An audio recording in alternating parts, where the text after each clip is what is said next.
Welcome to Wave Analytics Tips and Tricks session. So we're going to begin with introduction to Wave, how to visualize data in Salesforce Analytics Cloud. Then we're going to show you some tips and tricks to create crawl charts and how to perform period-over-period calculations in Wave dashboards, followed by introduction to snapshotting in Wave. At the end of the presentation, we're going to have a few minutes for Q&A, so please hold your questions until then.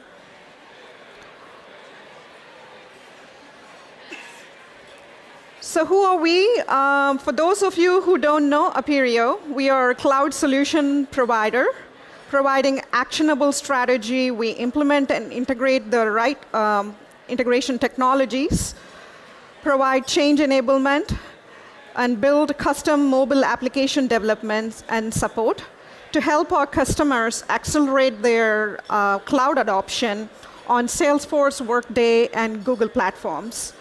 So we are the fastest growing partners of Salesforce and Google Enterprise, and recently partnered with Amazon also. So the speakers today, I am Shaki Krishnamurthy, Cloud Integration Architect. I manage a team of integration consultants at Appirio. I come with 20 plus years of IT experience, very passionate about data science work. And I hold a Wave black belt.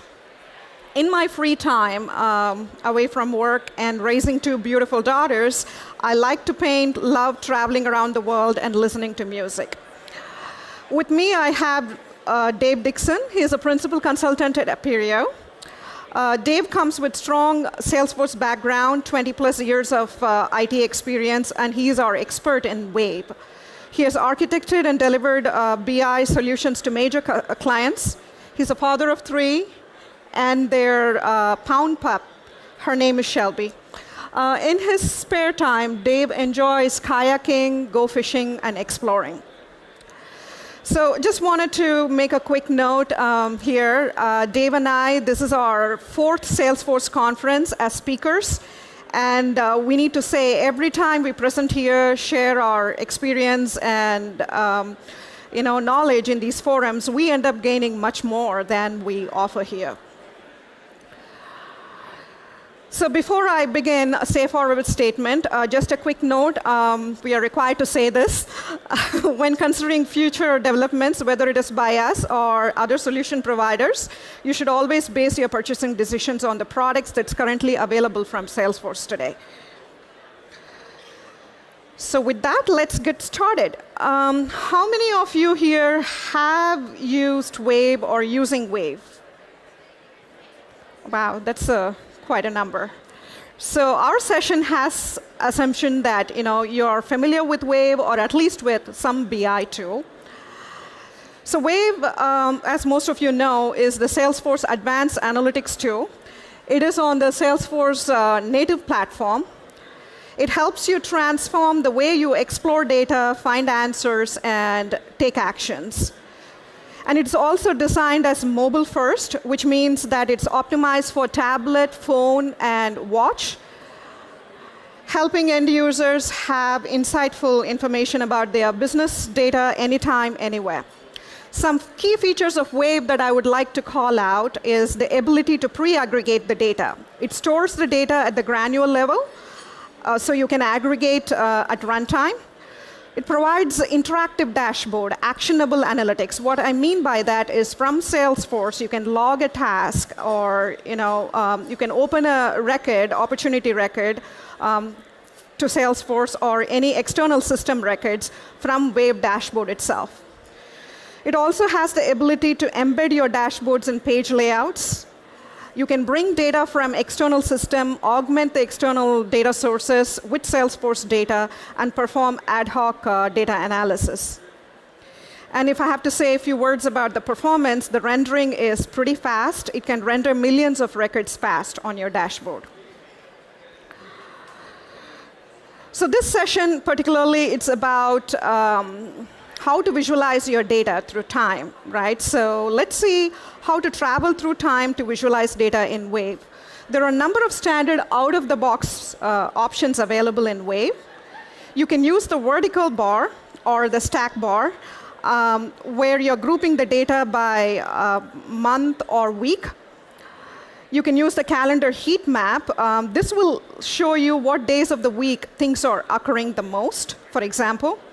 Or it could be a pivot table, which is a great way to visualize data through time. One example of the pivot table is the opportunity white space analysis. Here, which you see by account and by product. It allows you to identify where you made the sale or the white spaces where things didn't occur or get sold. The next one we have is the vertical dot plot. Timeline chart is a great way to helps you to show how a value changes over a period of time. And we also have compare table, which we're going to talk about in detail. So these are some of the standard out-of-the-box visualization. But now let's go into, we're going to show you today how this works. It's mostly demo-based. Just to FYI, the data that we are going to show through our dashboards, this is custom data that Appirio had built out using, it's a trip data from IoT device called Automatic that connects to your car and relays information about trips and driving patterns through the web service that we built, and got that information pulled into Amazon IoT Cloud and ultimately into Salesforce Wave. So we have another entire session dedicated for this IoT and Wave, how we integrated the Amazon IoT and Salesforce Wave. That's happening on Thursday. I have a few more information on that at the end of the slide. So with that, I want to hand over to Dave to show us how to travel through time with our data using the standard visualization option, which will be followed by advanced techniques of exploring data using crawl charts. Take it away. Great. Thanks, Shaki. All right. Did everyone hear me all right? All right, so thanks for coming here today.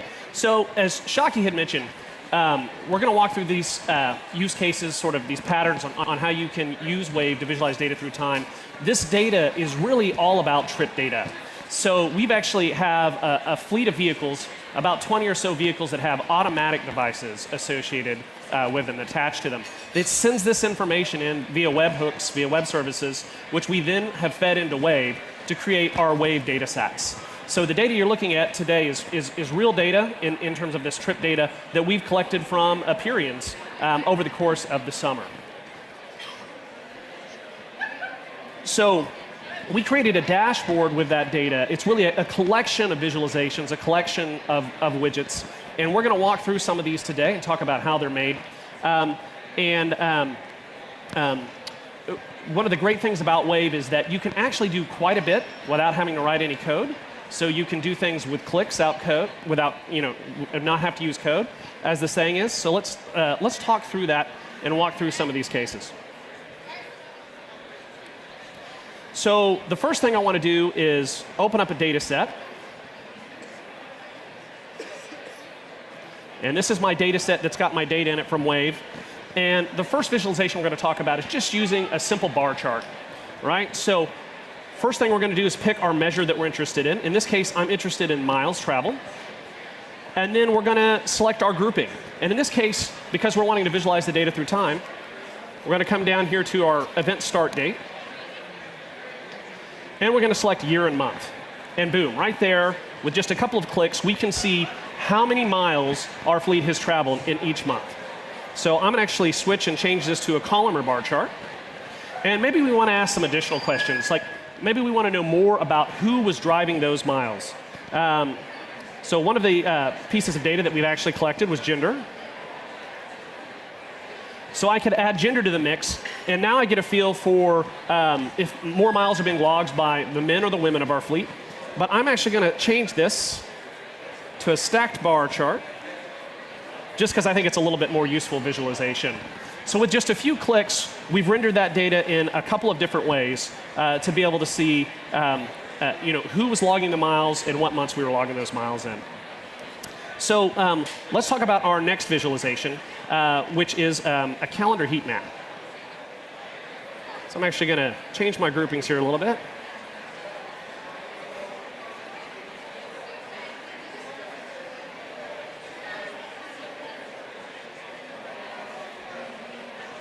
So these calendar heat maps, these are really cool visualizations if you want to see what day or what particular instance in a period things are occurring. So when we take a look at this, we can see the sum of miles, which days the most miles were being driven. I think it's actually a little more compelling if we actually look at the count of rows, which is essentially the numbers of trips that are being taken. And we can see here, down here, Fridays and Saturdays tend to be pretty heavy days for our team that are traveling. So if we want to understand when the traveling is occurring within the period, a calendar heat map is a great way to do that. Another very useful visualization is a pivot table. And one of the things I like about the pivot table visualization is that we can use it to do white space analysis, to see where there's gaps in our data, where things are missing. So let me show you what that looks like.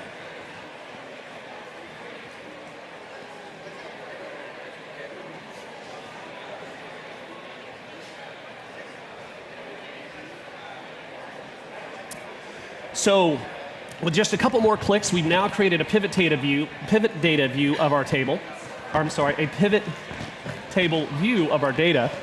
And we can see which states the miles were logged in each month. But also, interestingly, if there were no miles logged, we can see those at a glance very quickly as well. So imagine, if you will, shift for a second, and maybe we're not looking at trip data anymore. Maybe we're looking at account data with products or opportunity data with products. A pivot table is a great way to visualize what accounts are missing particular products or what opportunities don't have products on them. So it's very useful for that. So the next chart I want to show you is probably the most classic way to visualize data through time. And it's just a simple timeline chart, right? So we have our different months. We can see, for each state where the miles were logged. Let's change this again. And I'm actually going to change this to my drivers. And so if we want to see who's logging the most miles and for what months, you can use the classic timeline chart. Another great way to visualize data through time is compare tables. We're going to talk about that. We're going to explore that a little bit more in depth. But I want to focus on this timeline chart in a different variation of the timeline chart that is something that you actually can't get out of the box without writing a little bit of code. So let's talk about that for a second. So when we shift back to our dashboard, we can see this chart over here on the right. It's a cumulative trend chart. These are also called crawl charts. And what these cumulative trend charts do is basically show you for any given period the sum of all the values of the measure that came before. So right now this is broken out by weeks.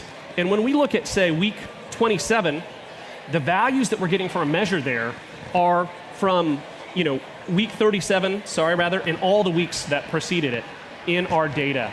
So it's sort of like a timeline chart on steroids. Now, unfortunately, there's not a way to really sort of just do this with point and click out of the box. You have to get in and roll your sleeves up a little bit and write a little bit of code, which works out nicely since we are in the dev session, the developer zone. So let's go. What I just did is I hit Control-E. This takes me into a JSON view of my dashboard. So this is the JSON that underlies my dashboard. And I just so happen to know that this particular step right here is the step that was associated with my crawl chart. So when we look at this, we see some pretty standard JSON. We've got our measure here. We're getting the sum of the rolling. But when we go a little bit further and get into this next piece here where we see the PigQL keyword, we notice something a little different. So PigQL, also known as SACL, which is Salesforce Analytics Query Language, is the query language that underlies your Wave data sets and dashboards. So whenever we have a dashboard or a lens that's rendering, it's actually issuing SACL or PigQL commands behind the scenes. And what we've done here is we've written our own PigQL to make that chart widget behave the way we wanted it to behave.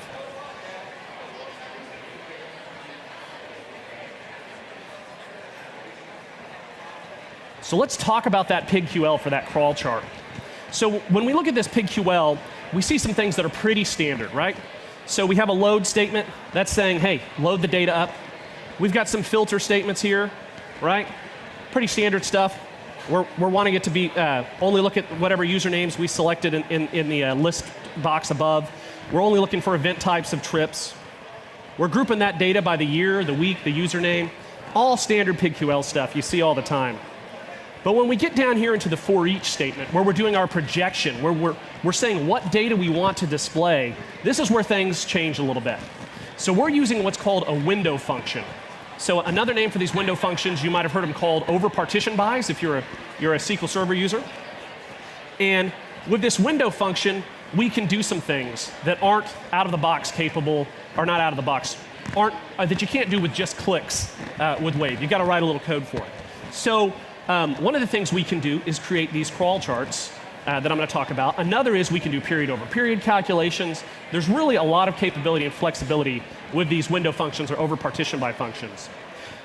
So when we look at this function, what we're doing here is we've got the sum and the sum of the distance, and then we see our keywords of over and partition by. And you'll notice that within this bracket, where we're essentially specifying what periods we want to consider or offset, we've got nothing on the left side. It's just a dot dot. And what that's basically saying is go all the way back to the beginning of all the periods. And then we have the 0, which says stop at the current period, the period that we're in. We see we're over partitioning by username, which means basically we want to do this for every user. And then we've got our order by as well. So when we go back and we look at the dashboard, we see that it's breaking and doing it for each user, and we're getting that cumulative or total view through time. So getting in, using a little bit of PigQL, writing some custom SACL, we're able to get this view. Now remember earlier we talked about compare tables as one of the ways that you can create visualizations through time. And I didn't dive into that too much because I want to take a stab at it now. So we've actually got a calculation down here on our dashboard where we're showing period over period values, right? So most commonly, you're probably going to hear this as month over month, quarter over quarter, year over year. But the idea is we basically want to track from a percentage perspective how we're doing in this period or a current period to some previous period, right? So it's pretty easy to do with a compare table. And in the Flex Designer, it's pretty easy to take that compare table and then turn it into a different visualization type, like this bar chart. So we see a bar chart here. We've got Dustin and Michelle, Norman, and we can see their percentages. We've got a few zeros at the top that we haven't removed. But let me show you how you can get that using the Flex Designer, again, with clicks and not code. So I'm going to go up here, and I'm going to click on my steps, and I'm going to create a step. So I have to select my data set. And in this case, I'm going to do the sum of miles again. And I'm going to apply a filter kind of an event type of trip, because I just really care about the trips. And I want to look at this data by my users, right? So my usernames in this data set correspond to my drivers. And I'm going to sort descending here. All right. So we've got that, but that's not a compare table. I said we were going to talk about compare tables first. So let's switch this over to a compare table. And then let's apply a filter. So if we're going to do a month over month or a period over period calculation, obviously we need the two periods, right? So my first period here, I'm going to apply a filter.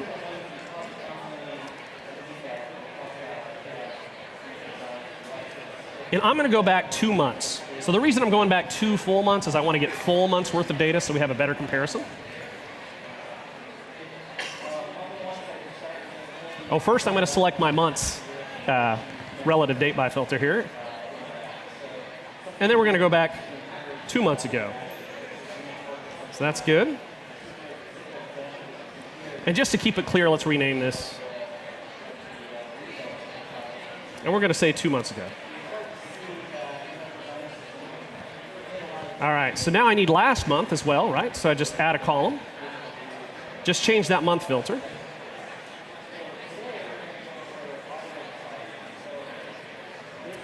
And we're going to rename that as well. Oops. Rename that as well.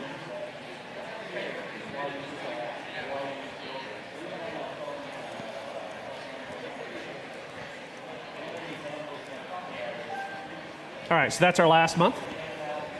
And then we're going to come in here, and now we are going to add another column again. And what I want to do in this column is I actually want to do a formula.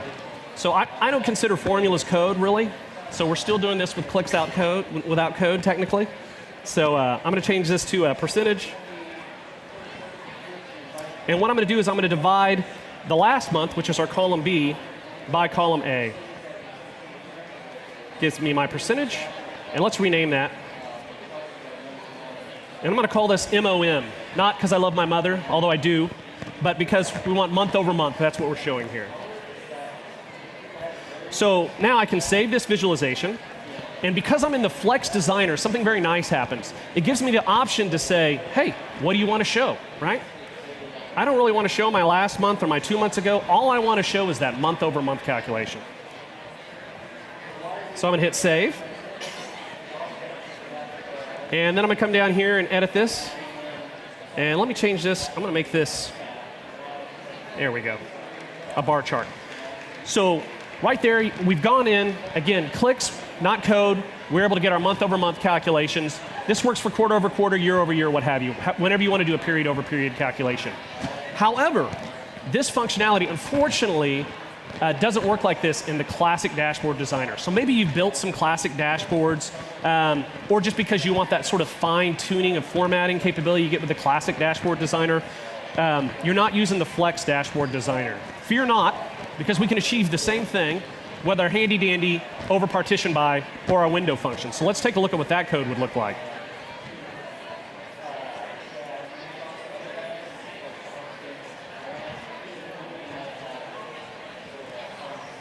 So what I'm showing you here is the SACL or the PigQL that we would have written if we wanted to achieve that same type of feel without using the Flex Dashboard Designer. We just wanted to write the straight-on PigQL. Maybe we just like to code because it's fun, right? So very similar to what we saw last time, right? We load up some data, we filter the data, we group the data. We've got our projection with this for each down here. But this time we see, again, something a little bit different. We see our keywords of over partition by. And in our brackets, we see -1, ... to -1. And what that means is that for where we're doing our sum of the sum distance, we want to offset by 1 period, and we only want to go through one period back. So that's what that -1, -1 means. And then we've got the partition by username, which is what we're breaking on, and then our order. And that will give us the same type of visualization, that month over month, quarter over quarter, period over period visualization, without doing it in the Flex dashboard. So with that, we're going to move on to our next topic, and we're going to talk a little bit about snapshotting of data and why we would want to snapshot data and what you can do with that. And Shaki's going to talk to you about that. Thanks, Dave. So what we saw just now is the windowing function, how to do that, and also period over period calculation. The last topic that we have is snapshotting data. So what is snapshot and why we want to use it? So snapshots are useful if you want to view your data at a specific point of time and see how data changed from one period to another. Perfect example would be a forecasting data. So if you're looking at your forecasting data for this week, you may want to know what changed from last week or prior month, or compare it quarter by quarter, right? Using Snapshot is a way to gather that kind of information, as it helps you compare the historical data and find trends and patterns, info patterns from it. Snapshot also reveals individual records that have been deleted or what has been modified, what we call as a switched key dimension. Now, you may be wondering how to do this. There are a number of mechanisms that you can use to snapshot the data and bring it into Wave. One way is snapshotting can be done using the Salesforce snapshot feature and integrate that data into Wave by bringing that data from snapshot history objects. The second way is to modify your Wave data flow JSON file. This is like a custom coding, where you tend to append the data set like an incremental load instead of hoping to override the data set. Or the third way is to use the trend anything feature.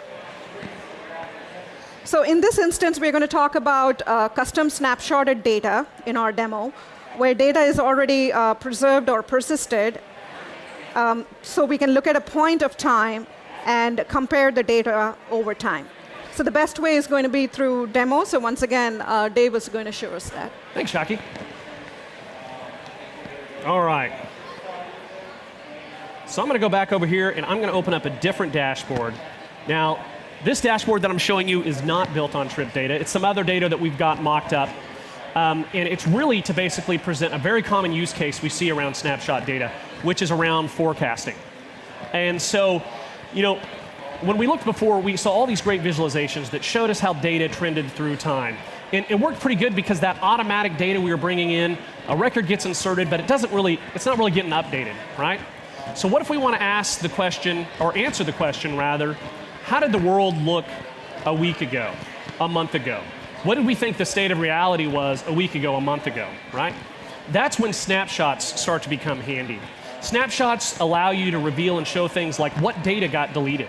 So we're not going to talk about snapshotting mechanisms in detail in this, just unfortunately we only got 30 minutes. But as Shaki had mentioned, there's numbers of ways to do it.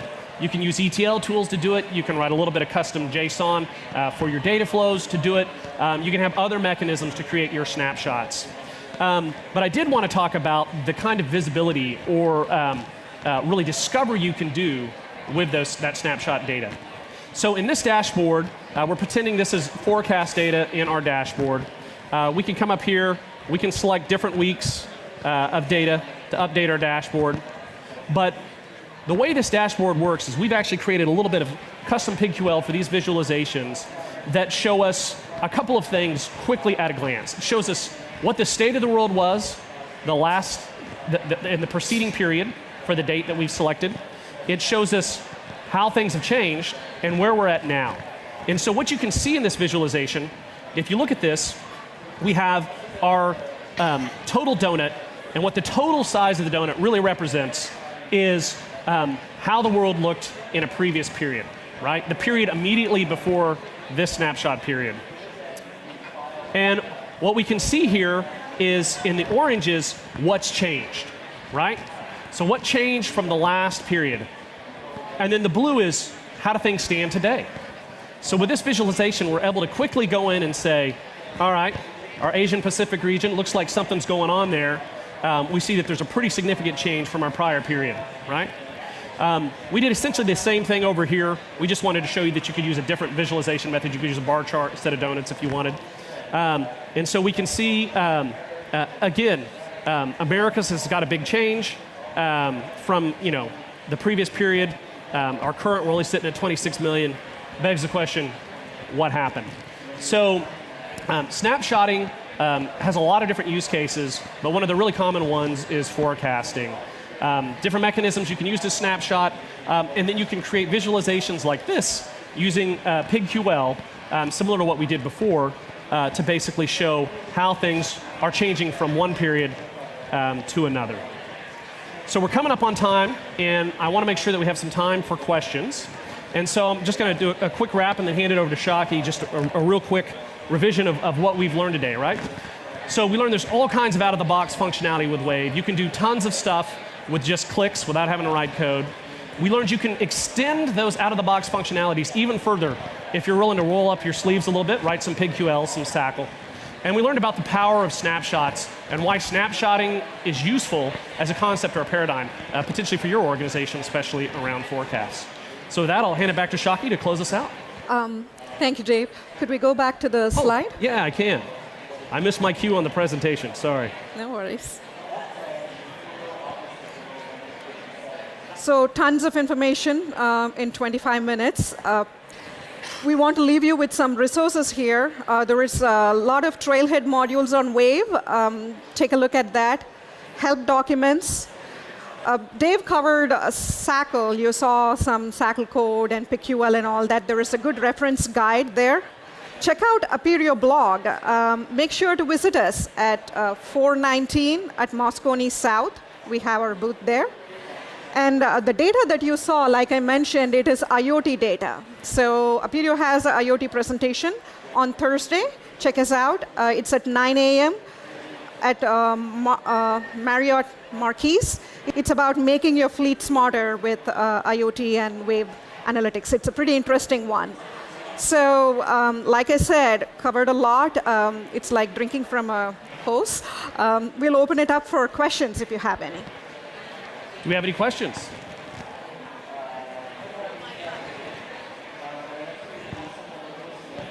It's all clear. Hey, so one thing I do want to say, definitely check out this additional presentation.